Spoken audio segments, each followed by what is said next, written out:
पर्यावरण को पहले बता दीजिए। अगर आप पर्यावरण सही में समझ रहे हैं तभी आप इसका उत्तर हमको बता पाइएगा। और हम बार बार बोलते हैं उत्तर जब भी दीजिए एक फॉर्मेट में रहना चाहिए, सिस्टम में सजा होना चाहिए। पर्यावरण में क्या होगा मतलब? हाँ,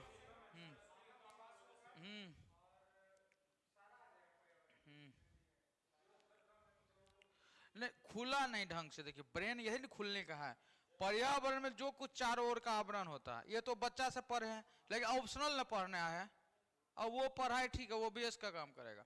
पर्यावरण में स्थल मंडल, उसका पर्यावरण कैसे संशोधित है, जल मंडल का पर्यावरण कैसे है, वायुमंडल का पर्यावरण कैसे है, वनस्पति जगत का कैसे है, ये आपको बताना पड़ेगा। अब आप सेपरेट खोलते जाएंगे कि जल मंडल कैसे संवेदनशील यहाँ हुआ, स्थल मंडल कैसे हुआ, वनस्पति जगत कैसे हुआ, प्राणी जगत कैसे हुआ, तब हुआ कि हाँ आप पर्यावरण को समझा पाए। तो पहले तो वर्ड ही क्लियर हो गया, अब उस पर खोलते जाइए। अब सबसे पहले चलिए बात कर लें। सबसे पहले मान लीजिए स्थल मंडलीय पर्यावरण पर बात करते हैं। स्थल मंडलीय पर्यावरण, इस पर्यावरण को कैसे संवेदनशील देखिएगा।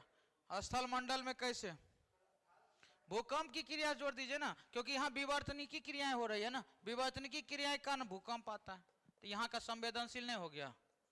विवर्तनिकी क्रिया तीव्र, इससे भूकंप भूकंप आते हैं। माइंड में आ गया। स्थलीय मंडलीय पर्यावरण कैसे कनेक्ट कर देना है, क्या जी नहीं लिख लेंगे। और छोटा छोटा पैराग्राफ 2 से 3 लाइन में आंसर को लिखना है। तीसरा दूसरा वायुमंडलीय जो है वायुमंडलीय पर्यावरण, वायुमंडलीय पर्यावरण। तो वायुमंडलीय पर्यावरण किस तरह से होगा इफेक्टेड। हाँ यहाँ वर्षा सबसे ज्यादा आप देख रहे हैं, वर्षा है तो आर्द्रता है, आर्द्रता है तो ओस है। यानी कि दुनिया का सबसे ज्यादा वर्षा पूर्वी हिमालय में होता है। लिख दीजिए दुनिया का मासिन राम में दुनिया का सर्वाधिक वर्षा, दुनिया का सर्वाधिक वर्षा मासिन राम में होता है।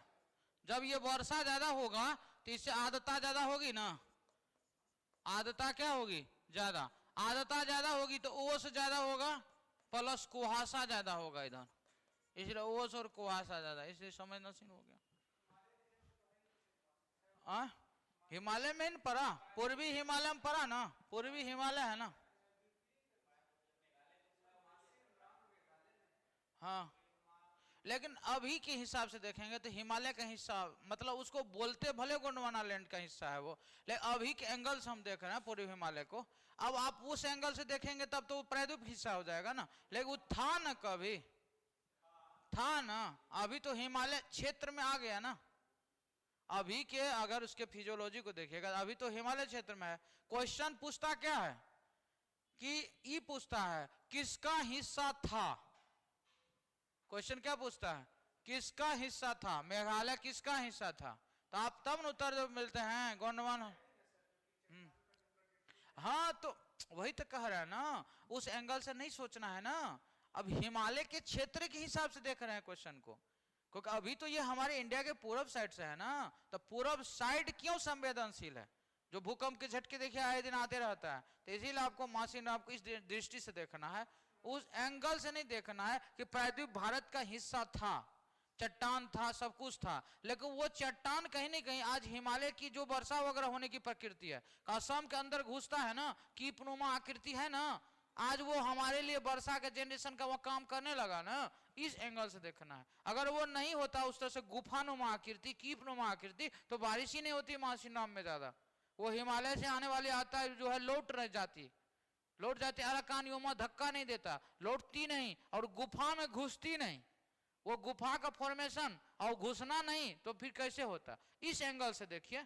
थोड़ा आप ऑप्शनल पढ़ रहे हैं ना, थोड़ा ब्रॉड माइंड से सोचना।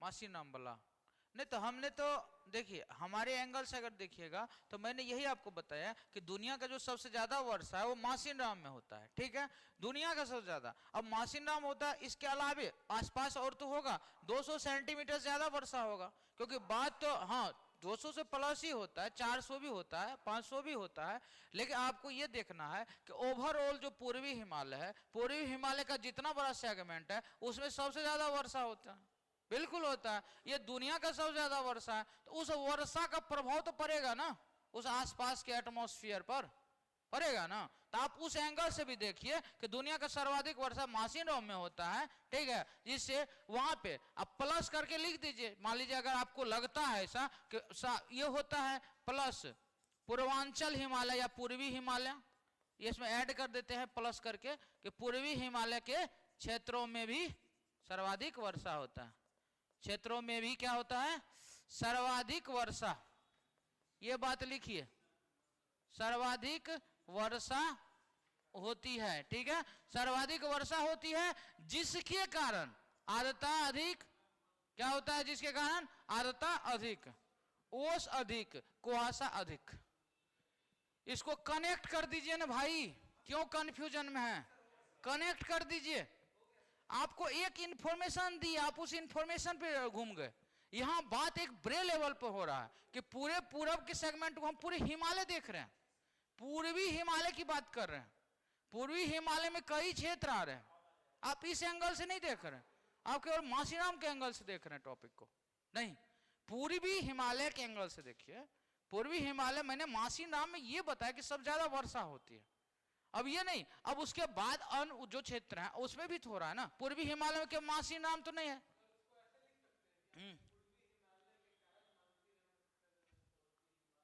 नहीं ना, इससे गड़बड़ हो जाएगा ना, पूर्वी हिमालय का कारण कहेला, आप लिख दिए, देखिए कंफ्यूजन नहीं होना है कि वह मंडलीय जो एंगल है दुनिया का सर्वाधिक वर्षा मासिनराम में होता है, ये बात दे दिए। यहां होता तो इसका प्रभाव अन्य क्षेत्र पे होगा कि नहीं होगा, वैसे एंगल से क्यों नहीं सोच रहे हैं कि सबसे ज्यादा वर्षा वहां होता है तो उसका प्रभाव जो दुनिया में करे सबसे ज्यादा होता है, तो उसके वजह से वो आसपास का जो क्षेत्र है उस पर प्रभाव होगा, उस आसपास के क्षेत्र, अरुणाचल भी आ सकता है, सिक्किम भी आ सकता है, असम भी आ सकता है, भले वो गोंडवाना लैंड का हिस्सा, बताए ना, तो वही तो कर रहे हैं, तो वही समझ क्यों नहीं रहे, झूठे का ना टाइम पास करते हैं, बड़े लेवल पर नहीं सोच रहे, बस ये छोटे लेवल पर पकड़ रहे हैं बात को, ये दिक्कत है ना।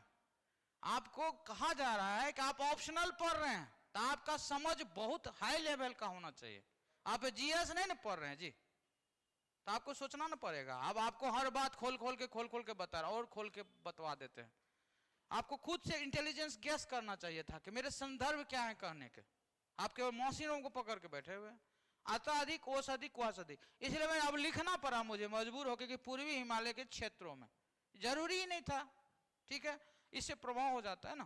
तो ये चीजें यहां से क्लियर हो रही है आपको, कोई दिक्कत, तो ये चीजें यहां से क्लियर हो गए।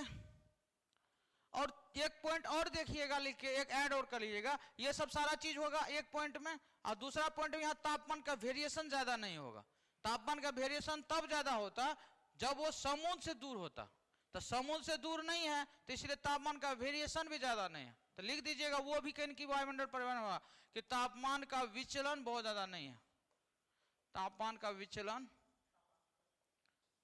ज्यादा नहीं है, ज्यादा नहीं है, क्योंकि रीजन जरूर लिखना है ऑप्शनल में, क्योंकि समुद्र के निकटता, क्योंकि समुद्र के निकटता है या समुद्र की निकटता है, ऐसे कर दीजिए, समुद्र की निकटता के वजह से क्या है टेम्परेचर वेरिएशन ज्यादा नहीं है। वही अगर पश्चिम हिमालय बोलेंगे तो वहां पे बात अलग हो गई, पूर्वी हिमालय के संवेदनशीलता को देख रहे हैं। तो ये आपका पर्यावरण एंगल हो गया, पर्यावरण का ये एंगल हो गया, ठीक है। अब अगला है जलमंडलीय पर्यावरण, जलमंडलीय, जलमंडलीय कैसे हो जाएगा, अब मेरा पेज वो हो रहा है, हम अगला पेज ले लेते हैं। जलमंडलीय पर्यावरण,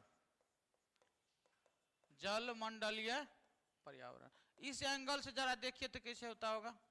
यहाँ बहुत सारी नदियां हैं, नदी है, नदी पे डैम बन गया, डैम बन गया तो इकोसिस्टम के लिए संवेदनशील हो गया, ऐसे ही लिख देना है कनेक्ट करके। हिमालय तंत्र की, हिमालयी तंत्र की कई नदियां, हिमालय तंत्र की कई नदियां हैं जिसके ऊपर बांध बनाए गए हैं, बांध बनाए गए हैं, जिससे यहाँ का, ठीक है, जल मंडल, ठीक है, अस्थिर हो गया, अस्थिर। क्योंकि अब रूट को आप चेंज करेंगे ना, उसके जो प्रबल रूट है, खुद का मौलिक रूट है, उसमें बदलाव हो रहा है, तो ये पॉइंट को आप ऐड कर लेंगे तो सही रहेगा। ठीक है जी। अब जीव मंडल के दृष्टिकोण से ले लीजिए,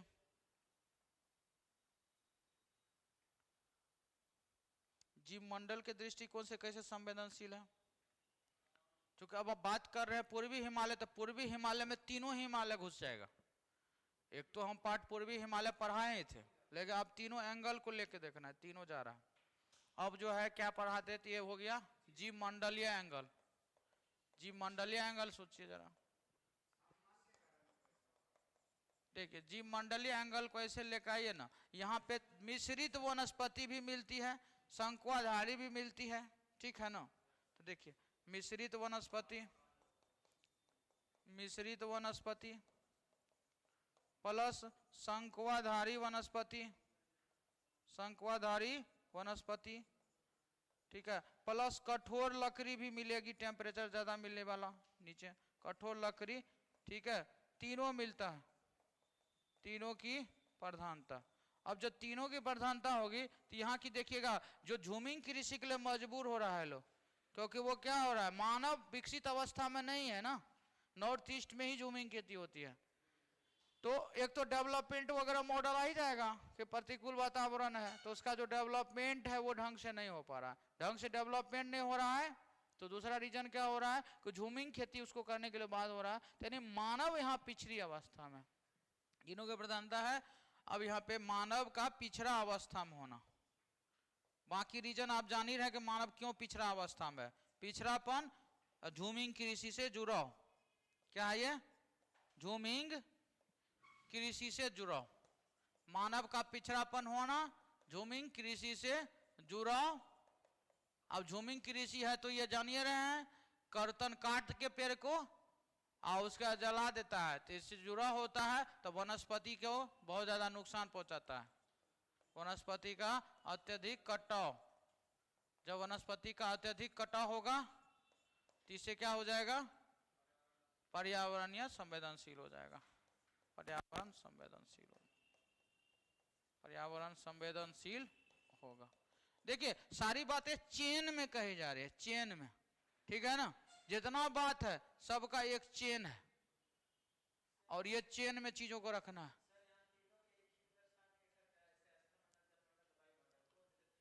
तीनों घोलमेल हो जाएगा ना, सेपरेट करके इतना लिंक बन रहा है, आप जब तीनों को मिला दीजिए तो कितना बड़ा लिंक बन जाएगा, पर अगर आप बड़ा ना हो जाएगा।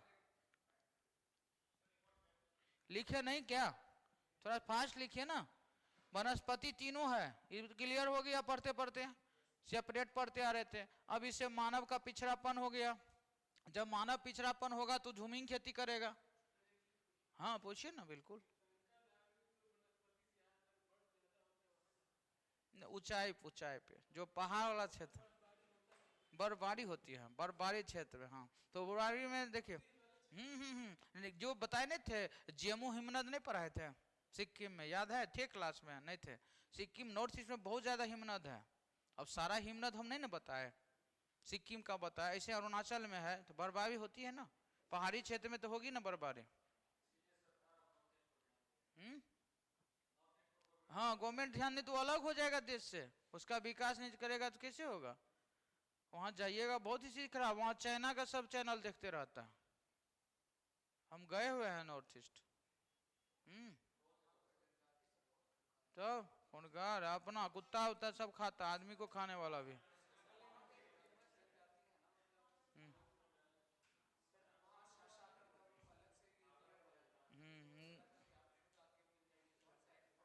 वो सिक्किम साइड से आप बोल रहे हैं। अच्छा अच्छा मणिपुर का, मेरी रिकॉल नहीं कर पा रहा हूँ। तो ठीक है, इस तरह से इसको कैच कर लिया। अब देखिए, अब ये जीव मंडल एंगल हो गया। अब और कोई एंगल हो सकता है क्या पर्यावरण में? और कोई एंगल देख लीजिए। अब मृदा मंडल भी हो सकता है ना, मृदा मंडल का भी एक एंगल हो सकता है। मृदा मंडल ये भी तो एटमॉस्फेयर का हिस्सा है। इस एंगल से देखिएगा तो जान रहे हैं कि लोग अब नीचे से ज्यादा डेवलपमेंट कर रहा है, तो मृदा का कटाव हो रहा है, भूस्खलन हो रहा है। तेजी से भूस्खलन हो रहा है तो स्वाभाविक है कि संवेदनशील हो ही जाएगा। तो भूस्खलन के रीजे क्या है? मानव का डेवलपमेंट। सब नीचे से डेवलप करने में लगा हुआ है, ऊपर से तो जा नहीं सकता है, नीचे से डेवलप कर रहा है, काट रहा है, रोड बना रहा है, सड़क सब कुछ कर रहा है ना। तो पेड़ कटेगा ना, पेड़ कटेगा तो संवेदनशील होगा ना। एक क्या है? एक प्रकृति इसको संवेदनशील बना रही है, एक प्रकृति। और उस प्रकृति को ये कर रहा है, घुसवा रहा है मानव। मानव विकास के माध्यम से, मानव विकास करना चाहता है, मानव विकास के माध्यम से ठीक है, संवेदनशीलता उत्पन्न कर रहा है, संवेदनशीलता उत्पन्न कर रहा है। संवेदनशीलता मतलब एग्जाम्पल देके बताइएगा, आप लिख ही नहीं सकते हैं बहुत सारी बात को। जैसे सड़क बनाने का काम कर रहा है, सड़क निर्माण, ठीक है, बांध निर्माण, ठीक है, ऐसे करके बिजली और पनबिजली डॉट डॉट कर देते हैं। अब प्रकृति के द्वारा देखिए, जब वो होगा तब प्रकृति रुख लाएगी ना, तो प्रकृति में एक वर्षा के माध्यम से, वर्षा जल ये अपना गति डालेगी ना, वर्षा जल का प्रभाव होगा ना, वर्षा जल का प्रभाव ये किए होगा। इससे वर्षा जल का प्रभाव जब होगा तो भूस्खलन हो जाएगा, भूस्खलन, फिर हिमस्खलन हो जाएगा। इससे पर्यावरण क्या होगा? संवेदनशील हो जाएगा। आ रहा है पकड़ में जी? कनेक्शन कर पाएंगे ना? क्या हुआ? मानव विकास के माध्यम संवेदनशीलता उत्पन्न कर रहा है। एग्जाम्पल में एग्जाम्पल लिख देना है, सड़क निर्माण, बांध जो है, बांध निर्माण इत्यादि कर दीजिएगा। मानव जो जो करता हो तो आप जान ही रहे हैं ना। अब ये प्रकृति भी तो करेगी, मानव का एक्शन होगा ना, प्रकृति दिखाएगी, वर्षा जल तेज हो जाएगा, फिर भूस्खलन, हिमस्खलन, ये सारी घटनाएं हो जाएगी, नहीं हो जाएगी? ठीक है, अब अगला क्वेश्चन चलिए। ये हो गया, आपको पांचों पार्ट पे लेके लिख देना है। क्लियर है? अब एक क्वेश्चन और लिखिए, पश्चिमी हिमालय में, एक